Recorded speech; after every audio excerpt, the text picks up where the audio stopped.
Non, non, tu n'as pas de nom. Non, tu n'as pas d'existence. Tu n'es que ce qu'on en pense. Non, non, tu n'as pas de nom. Chaque année, à travers le monde, une grossesse sur 4 se termine par un avortement. Pourtant, l'accès à l'IVG, l'interruption volontaire de grossesse, reste très inégal d'un pays à l'autre. En France, l'IVG est autorisée par la loi Veil du 17 janvier 1975. Depuis le 2 mars 2022, son délai maximum pour y recourir a été repoussé à 14 semaines. En Europe, l'interdiction totale reste une exception. Mais si j'étais une femme à Malte, dans les micro-États d'Andorre ou du Vatican, je ne pourrais pas avorter. À Malte, je risquerais même une peine allant de 18 mois à 3 ans d'emprisonnement. En Pologne, en Hongrie et en Italie, mon droit fondamental d'accéder à l'avortement serait menacé. 67% des gynécologues italiens refusaient en 2019 de pratiquer une IVG par objection de conscience. En Pologne, les deux seuls cas de figure où l'avortement demeure légal sont le danger pour la mère et le viol. Si j'étais une femme aux États-Unis, je constaterais un net recul de mes droits. Depuis la décision de la Cour suprême de révoquer, le 24 juin, l'arrêt Roe vs Wade, les États américains peuvent légiférer sur le droit à l'avortement. 13 États l'ont d'ores et déjà interdit ou sont en passe de le faire. Dans le reste du monde, l'avortement reste proscrit dans une vingtaine de pays. Si j'étais une femme au Salvador, je risquerais 30 à 50 ans de réclusion pour avoir avorté. Un acte que les juges considèrent comme un homicide aggravé. Et s'il n'est pas totalement interdit, l'avortement est encore soumis dans de nombreux pays à de strictes conditions. Selon l'OMS, 40% des femmes en âge de procréer vivent dans des pays régis par des lois restrictives. On dénombre chaque année dans le monde 25 millions d'avortements dangereux, et selon Médecins du Monde, une femme meurt toutes les 9 minutes d'un avortement clandestin. Dans le monde, une femme meurt toutes les 9 minutes d'un avortement clandestin. L'interruption volontaire de grossesse est interdite dans de nombreux pays, mais les femmes et les personnes qui en ont besoin avortent malgré les risques. En Pologne, en Équateur, au Salvador, à Malte, le contrôle des corps des femmes prime sur leur vie et leur libre choix d'avoir un enfant ou non. En France aussi, des menaces pèsent sur l'avortement. Alors que 76% des IVG sont réalisées par voie médicamenteuse, une pénurie de pilules abortives a eu lieu cette année. Les attaques répétées envers l'hôpital public allongent les délais de prise en charge et 8% des centres ont fermé en 10 ans. Le droit à l'avortement reste entravé, il n'est pas encore inscrit dans la Constitution et la proposition de son inscription discrimine les hommes trans qui en sont exclus. À Mayotte, le directeur de l'ARS a proposé la stérilisation aux jeunes mères, rappelant les avortements et les stérilisations forcées à La Réunion dans les années 60-70. C'est une violence sexiste, raciste et coloniale de contrôle sur le corps des femmes mahoraises et comoriennes. Le droit à l'avortement doit être défendu partout et tout le temps, car ce qui a été gagné par le mouvement féministe peut toujours être attaqué par tous les réactionnaires, depuis le pape jusqu'à la Cour suprême aux États-Unis. Mais la lutte paye. Après de longues années de lutte, au Mexique, l'avortement a été dépénalisé dans tout le pays.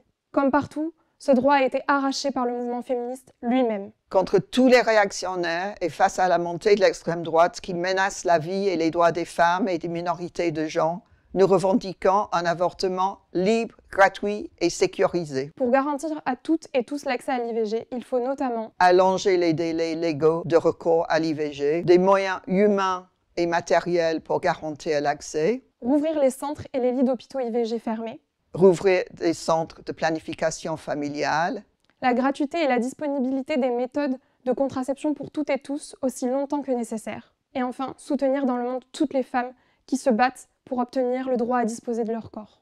Mobilisons-nous massivement ce 28 septembre. Alors mobilisons-nous massivement ce 28 septembre pour mettre à mal ce système capitaliste et patriarcal.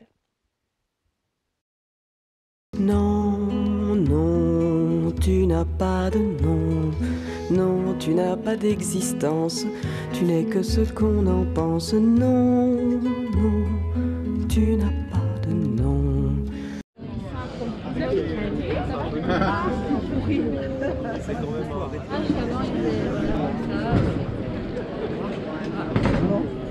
Ah ben ils sont là, Alex. Oh, ça fait du bien. Ça boum, ça boum. Oh, ça boum. Je fais une exception pour toi. Parce qu'en général, je Salut. fais Non, mais Covid, ça va. Covid. Ça va? Lui, il fait Covid. Je voulais pas qu'on reste sur ce Non, malentendu mais ça va. de la presse. Si tu veux, ce qu'il y a, c'est que il se passe tellement de choses dans ma vie. Non, mais t'inquiète pas. Si tu savais, je regrettais beaucoup. Parce que Ah, il fallait des aiguilles à tricoter. Moi, je me rappelle. Ouais, on aurait pu. Parce que On a gardé le cintre, c'était le symbole de l'année dernière aussi des affiches. oui, oui, mais c'est vrai, les aiguilles à tricoter, ben, je me rappelle bien, hein, moi j'avais des copines. Avec ma pancarte. Oh, c'est dommage, on le voit pas.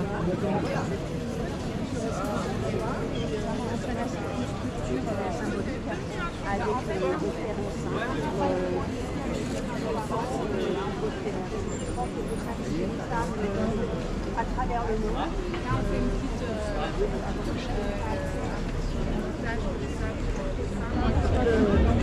Voilà, et l'autre, à toi. Oh, il manque le thé. Mais oui, bon. Il s'est fait bouffer. Il s'est fait bouffer. Et toi? C'est très bien ça. Ben voilà. Mais il n'y avait plus de place. L'absence de gondole, elle arrive. Ça tombe bien, mais aussi on est en retard.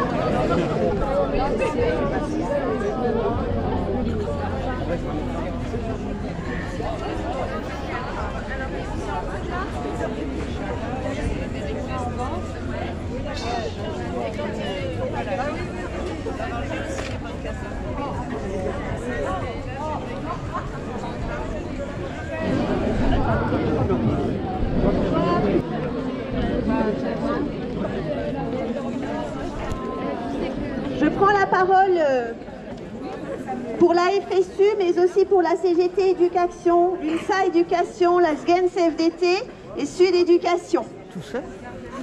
Merci. IVG, inscrire ce droit dans la Constitution et le rendre effectif pour toutes. Nos organisations syndicales militent depuis de nombreuses années pour que toutes les personnes qui le souhaitent puissent avoir accès à l'avortement, quel que soit leur lieu de vie. Le droit à l'avortement n'est pas acquis dans tous les pays et parfois menacé. En Europe, la Pologne, Malte, Andorre, Monaco interdisent toujours l'avortement et la situation en Italie ou en Hongrie, demeure inquiétante. Aux États-Unis, la Cour suprême a abrogé le droit constitutionnel à l'avortement, laissant le choix aux États de le mettre en œuvre ou non. 26 États l'autorisent encore alors que les autres l'ont interdit, restreint ou fragilisé. Les femmes d'Amérique latine luttent pour arracher ce droit et l'obtenir, comme en Argentine ou en Colombie. En Afrique et au Moyen-Orient, l'avortement est totalement interdit ou très restrictif. En France, si le droit à l'IVG existe, son plein exercice n'est pas garanti. En 2023, 223 300 interruptions volontaires de grossesse ont été enregistrées pour toutes, mais chaque année, 5000 femmes sont contraintes d'aller avorter à l'étranger parce que les conditions nécessaires ne sont pas réunies dans le pays. Fermeture de centres d'interruption volontaire de grossesse, période de pénurie de pilules abortives, la double clause de conscience qui permet à certains médecins de refuser de pratiquer l'avortement et les délais plus restrictifs que dans d'autres pays européens. À l'école, les filles doivent pouvoir bénéficier d'un accès aux informations relatives sur la contraception et l'IVG et d'une orientation rapide si besoin. Faute de personnel de santé scolaire suffisant ou d'éloignement des établissements scolaires, des centres d'IVG ou d'associations d'aide, le parcours peut devenir très vite compliqué. Il est urgent à mettre en place des équipes pluridisciplinaires complètes dans tous les établissements scolaires. Il y a aussi urgence à renforcer le service public hospitalier pour que toutes les femmes puissent activer ce droit, donc accéder à l'avortement sur l'ensemble du territoire. Nos organisations revendiquent l'inscription du droit à l'avortement dans la Constitution française et revendiquent également que ce droit soit inscrit dans la Charte européenne des droits fondamentaux. Nos organisations appellent à rejoindre les manifestations organisées le 28 septembre, comme ce soir, partout en France, en Europe et dans le monde. Pour le droit à l'avortement, nous revendiquons que la clause de conscience spécifique des professionnels de santé soit supprimée de la loi. La loi de constitutionnalisation du droit à l'avortement le garantisse à toutes. La production des pilules abortives soit garantie afin d'empêcher toute pénurie et garantir l'accès à l'IVG. Des moyens financiers doivent être donnés pour que les centres pratiquant l'avortement et les centres de planification soient accessibles sur tous les territoires. Des campagnes d'information de tout public sont nécessaires pour pouvoir en parler librement sans tabou ni jugement. Tous les moyens contraceptifs doivent faire l'objet d'un remboursement intégral pour que toutes et tous puissent choisir celui qui leur convient. Une éducation aux sexualités doit être prodiguée à toutes et à tous. Des équipes pluridisciplinaires complètes dans chaque établissement. Au plan international, l'avortement doit être légalisé dans tous les pays.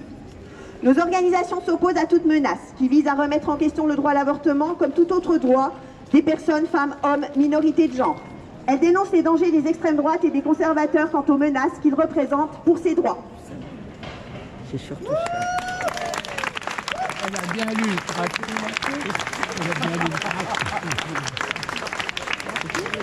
Alors, moi je prends la parole au nom de Solidaire, l'Union syndicale solidaire qui appelle aujourd'hui aussi à ces rassemblements.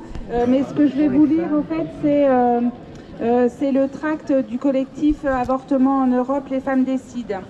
Donc le droit à l'avortement doit être reconnu comme droit fondamental partout et tout le temps.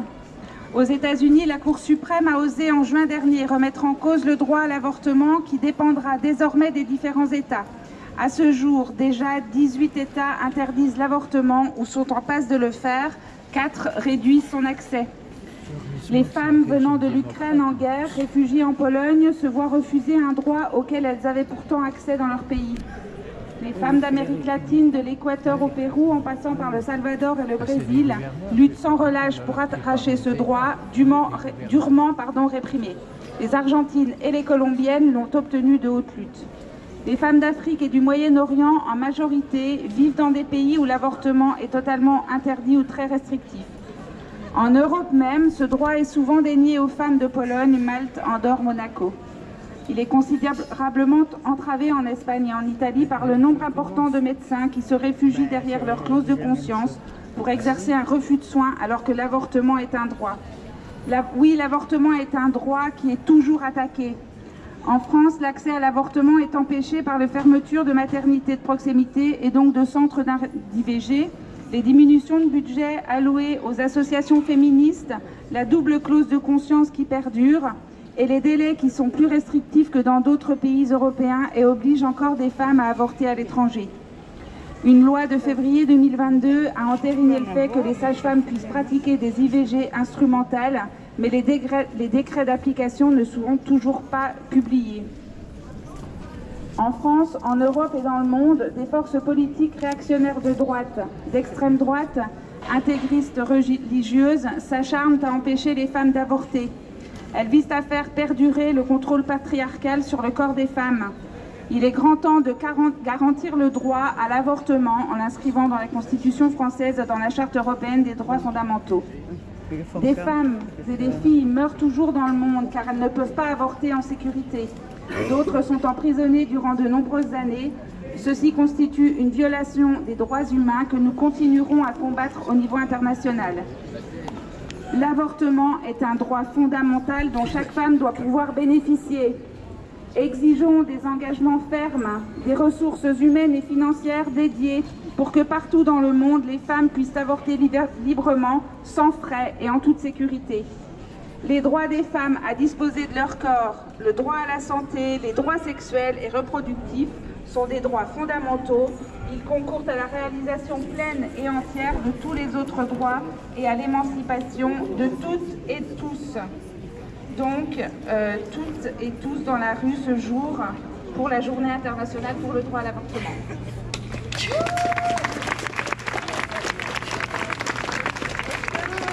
Est-ce que personne souhaite prendre la parole? Colette. Non, pardon. Non, Colette. Bon, moi, je vais intervenir pour le collectif de défense de la santé du Doubs. Je suis aussi à Solidaire, d'ailleurs. Alors, je veux vous dire que le CODES, le collectif de défense de la santé du Doubs, est pour le droit à l'avortement libre, gratuit et sécurisé. Dans de nombreux pays, le droit à l'avortement est entravé. Dans le monde, une femme meurt toutes les 9 minutes des suites d'un avortement clandestin. Et la France n'est pas exempte des menaces qui pèsent sur l'avortement. Alors que 76% des IVG sont réalisés par voie médicamenteuse, une pénurie de pilules abortives, le misoprostol pour ceux qui connaissent, a eu lieu cette année. Les délais de prise en charge sont plus longs dus aux attaques répétées sur l'hôpital ou en raison des fermetures de centres. Pour exemple, 8% des centres ont fermé en 10 ans. Mais encore, en mars dernier, le directeur de l'ARS de Mayotte, donc on peut dire le ministère, annonçait vouloir lancer un projet de stérilisation des jeunes femmes sous prétexte de manque de moyens et de personnel dans les hôpitaux. Ainsi, le corps des femmes servirait de variable d'ajustement à une crise sociale. Cette annonce est une violence sexiste, raciste et coloniale.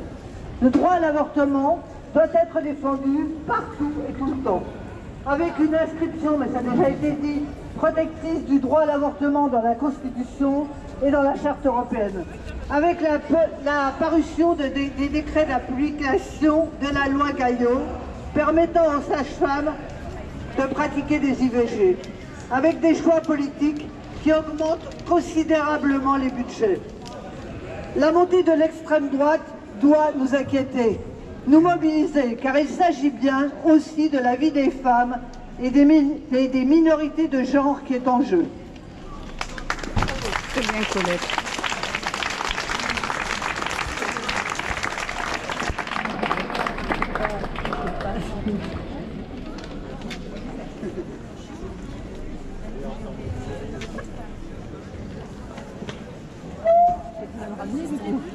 Ouais.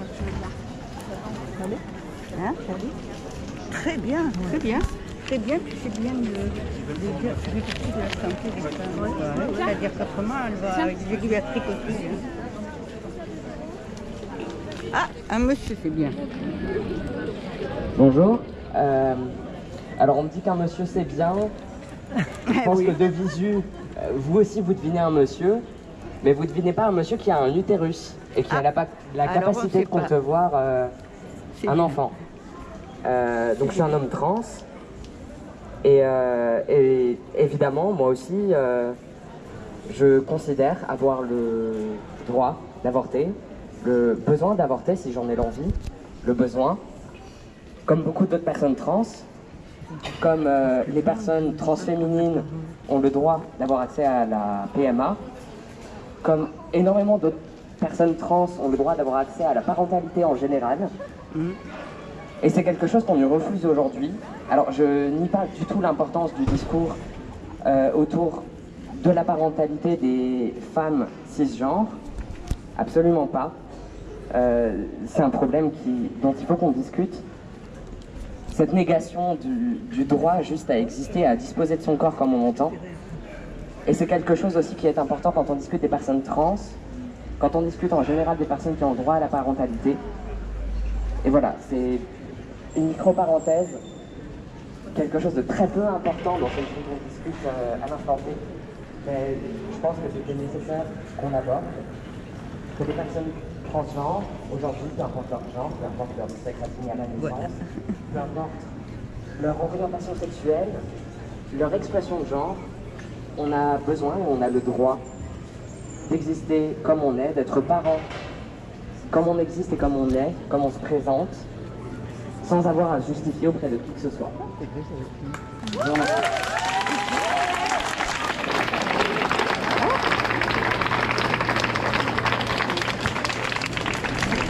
J'ai vu des avortons passer, des flics. Ah, des avortons. Chanter, j'imagine que... Oui. L'hymne des femmes. Bonsoir à tous, c'est le camarade d'avant qui m'a motivé à prendre le micro. Je suis aussi une personne transmasculine, donc un homme transgenre qui est né avec un utérus. Vu qu'on est dans le cadre des droits à l'IVG, je tiens à attirer l'attention de tout le monde sur le fait que l'année dernière, lorsqu'il y a eu les discussions sur la constitutionnalisation de l'IVG en France, des personnes militantes ouvertement transphobes sont allées voir notre actuel ministre des Solidarités, Aurore Berger, pour essayer de la convaincre d'exclure les personnes trans de la constitutionnalisation de l'IVG et de faire en sorte que ça ne concerne que les femmes cisgenres, qui évidemment ont tous les droits du monde d'être constitutionnalisées pour l'IVG, il n'y a aucun problème, mais on est aussi face à nos forces. Et brisons nos entraves, debout, debout, debout, asservis les femmes, achetées, vendues, violées. Non, non, les maisons, les femmes, hors du monde reléguées, debout, fameux esclaves. Ça aide les gens à nos entraves. Là, on t'entend debout, debout, debout. Seules dans notre malheur, les femmes, l'une de l'autre ignorées. Ils nous ont divisés, les femmes, et de nos sœurs séparées. Debout, fameux esclaves, et brisons nos entraves. Debout, debout, debout. Reconnaissons-nous les femmes, parlons-nous, regardons-nous.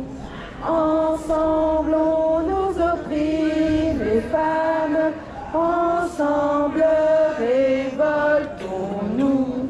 Debout, fameux esclaves, et brisons nos entraves. Debout, debout, debout. Le temps de la colère, les femmes, notre temps est arrivé. Connaissons notre force, les femmes, découvrons-nous des milliers. Debout, fameux esclaves, et brisons nos entraves. Debout, debout, debout. Debout, fameux esclaves, et jouissons sans entrave. Debout, debout, debout. Et du coup, j'irai voir sur Internet. On pourrait me disputer si c'était pas ça. Non, non, mais c'est important, quoi. Oui, c'est important, c'est important.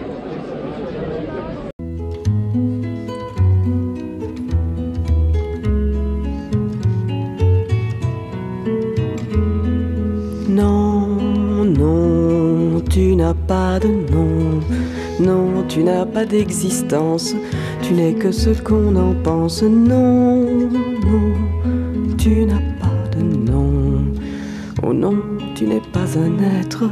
Tu le deviendrais peut-être si je te donnais asile, si c'était moins difficile, s'il me suffisait d'attendre, de voir mon ventre se tendre, si ce n'était pas un piège ou quel douteux sortilège. Non, non, tu n'as pas de nom. Non, tu n'as pas d'existence, tu n'es que ce qu'on en pense. Non, non, tu n'as pas de nom. Savent-ils que ça transforme l'esprit autant que la forme, qu'on te porte dans la tête, que jamais ça ne s'arrête? Tu ne seras pas mon centre, que savent-ils de mon ventre? Pensent-ils qu'on en dispose quand je suis tant d'autres choses?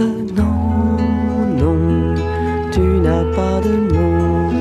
Non, tu n'as pas d'existence, tu n'es que ce qu'on en pense. Non, non, tu n'as pas de nom. Déjà, tu me mobilises, je sens que je m'amenuise, et d'instinct je te résiste. Depuis si longtemps j'existe, depuis si longtemps je t'aime, mais je te veux sans problème. Aujourd'hui je te refuse, qui sont-ils ceux qui m'accusent? Non, non, tu n'as pas de nom. Non, tu n'as pas d'existence, tu n'es que ce qu'on en pense. Non, non, tu n'as pas de nom. À supposer supposer que tu vives. Tu n'es rien sans ta captive, mais as-tu plus d'importance, plus de poids qu'une semence? Oh, ce n'est pas une fête, c'est plutôt une défaite, mais c'est la mienne et j'estime qu'il y a bien deux victimes. Non, non, tu n'as pas de nom. Non, tu n'as pas d'existence, tu n'es que ce qu'on en pense. Non, non, tu n'as pas de nom. Ils en ont bien de la chance, ceux qui croient que ça se pense. Ça se hurle, ça se souffre, c'est la mort, c'est le gouffre. C'est la solitude blanche, c'est la chute, l'avalanche. C'est le désert qui s'égrène, larme à larme, peine à peine. Non, non, tu n'as pas de nom. Non, tu n'as pas d'existence, tu n'es que ce qu'on en pense. Non, non, tu n'as pas de nom. Quiconque se mettra entre mon existence et mon ventre n'aura que mépris ou haine, me mettra au rang des chiennes. C'est une bataille lasse qui me laissera des traces, mais de traces je suis faite, et de coups et de défaites. Non, non, tu n'as pas de nom. Non, tu n'as pas d'existence, tu n'es que ce qu'on en pense. Non, non, tu n'as pas de nom.